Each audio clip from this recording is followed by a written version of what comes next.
वानर राज का बदला। एक नगर के राजा चंद्र के पुत्रों को बंदरों से खेलने का व्यसन था। बंदरों का सरदार भी बड़ा चतुर था। वह सब बंदरों को नीति शास्त्र पढ़ाया करता था। सब बंदर उसकी आज्ञा का पालन करते थे। राजपुत्र की उन बंदरों के सरदार वानरराज को बहुत मानते थे। उसी नगर के राजगृह में छोटे राजपूत के वाहन के लिए कई मेढ़े भी थे। उनमें से एक मेढ़ा बहुत लोभी था। वह जब भी चाहे तब रसोई में घुसकर सब कुछ खा लेता था। रसोइयों उसे लकड़ी से मार कर बाहर निकाल देते थे।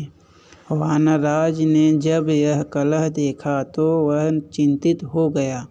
उसने सोचा, यह कलह किसी दिन सारे बंदर समाज के नाश का कारण हो जाएगा। यह कि जिस दिन कोई नौकर इस मेढ़े को जलती लकड़ी से मारेगा, उसी दिन यह मेढ़ा घुड़साल में घुसकर आग लगा देगा, जिससे कई घोड़े जल जाएंगे। जलन के घावों को भरने के लिए बंदरों की चर्बी की मांग पैदा होगी। तब हम सब मारे जाएंगे। इतनी दूर की बात सोचने के बाद उसने बंदरों को सलाह दी कि वे अभी से राजगृह का त्याग कर दें। किंतु उस समय बंदरों ने उसकी बात को नहीं सुना। राजगृह में उन्हें मीठे मीठे फल मिलते थे, जिन्हें छोड़कर वे कैसे जाते। उन्होंने वानरराज से कहा कि बुढ़ापे के कारण तुम्हारी बुद्धि मंद पड़ गई है। हम राजपुत्र के प्रेम व्यवहार और अमृत समान मीठे फलों को छोड़कर जंगल में नहीं जाएंगे। वानरराज ने आंखों में आंसू भरकर कहा, मूर्खों, तुम इस लोभ का परिणाम नहीं जानते। यह सुख तुम्हें बहुत महंगा पड़ेगा।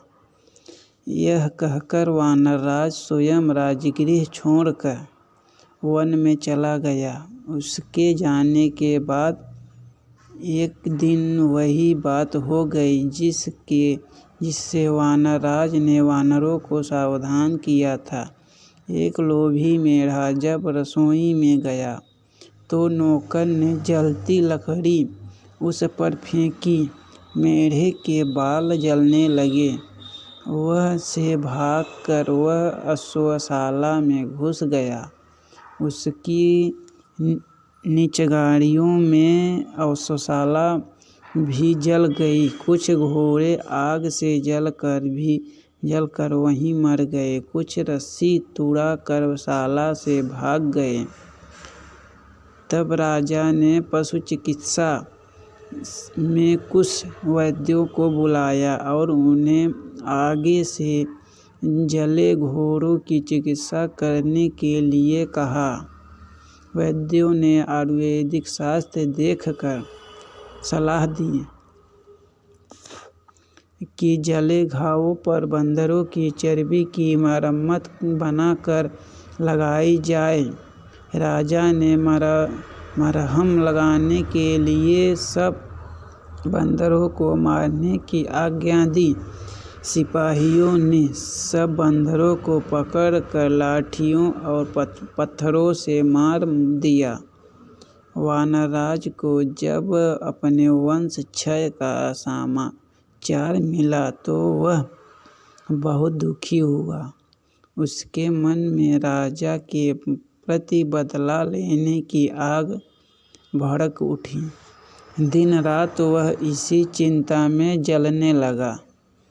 आखिर उसे एक वन में ऐसा तालाब मिला जिसके किनारे मनुष्यों के पदचिह्न थे। उन चिन्हों में से मालूम होता था कि इस तालाब में जितने मनुष्य गए सब मर गए, कोई वापस नहीं आया।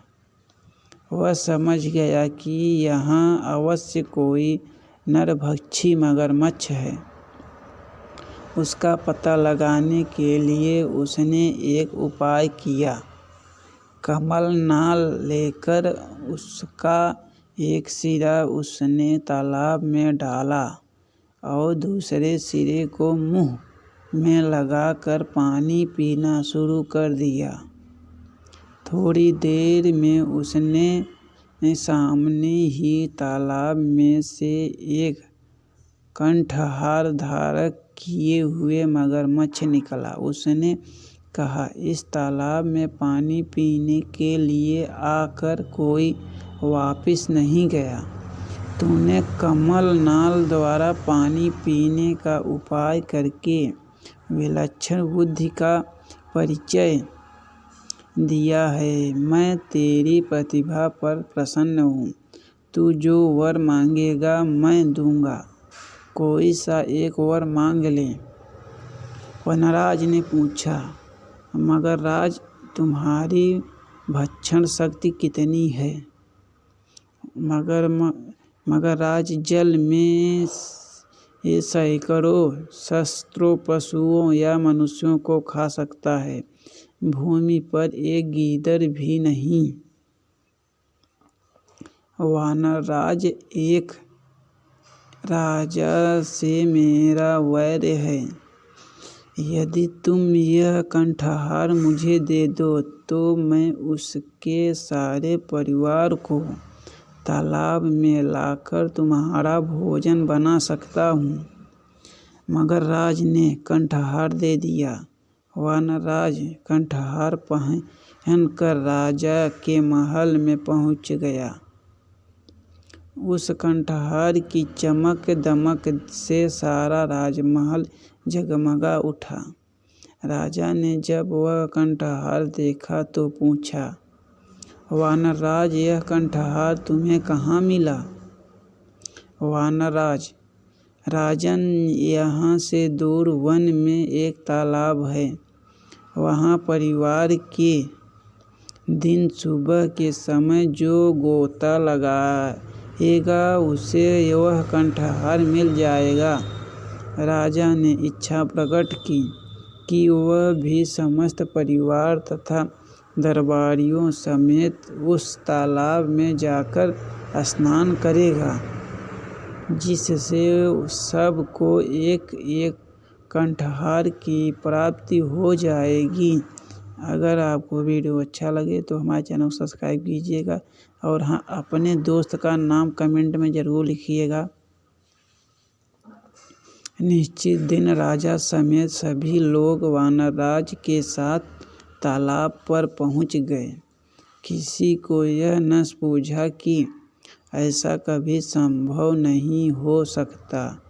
कृष्णा उसको अंधा बना देती है। सैकड़ों वाला हजारों चाहता है, हजारों वाला लाखों की तृष्णा रखता है। लक्षपति करोड़पति बनने की धुन में लगा रहता है। मनुष्य का शरीर जराजीर्ण हो जाता है, लेकिन तृष्णा सदा जवान रहती है। राजा की तृष्णा भी उसे उसके काल के मुख तक ले आई। सुबह होने पर सब लोग जलाशय में प्रवेश करने को तैयार हुए। वानरराज ने राजा से कहा, आप थोड़ा ठहर जाएं, पहले और लोगों को कंठहार लेने दीजिए। आप मेरे साथ जलाशय में प्रवेश कीजिएगा। हम ऐसे स्थान पर प्रवेश करेंगे जहाँ सबसे अधिक कंठहार मिलेगा। जितने लोग जलाशय में गए सब डूब गए, कोई ऊपर न आया। उन्हें देरी होती देख राजा ने चिंतित हो गया। वानरराज की ओर देखा। वानरराज तुरंत वृक्ष की ऊंची शाखा पर चढ़कर बोला, महाराज, तुम्हारी इस सब बंधु बांधवों को जलाशय में बैठे राक्षस ने खा लिया है। अब तुमने मेरे कुल का नाश किया था, मैंने तुम्हारा कुल नष्ट कर दिया। तुझे बदला लेना था, ले लिया। जाओ, राजमहल को वापस चले जाओ। राजा क्रोध से पागल हो रहा था, किंतु जब कोई उपाय नहीं था, वानर राज जिनने सामान्य नीति का पालन किया था, हिंसा का उत्तर प्रतिहिंसा से और दुष्टता का उत्तर दुष्टता से देना ही व्यावहारिक नीति है।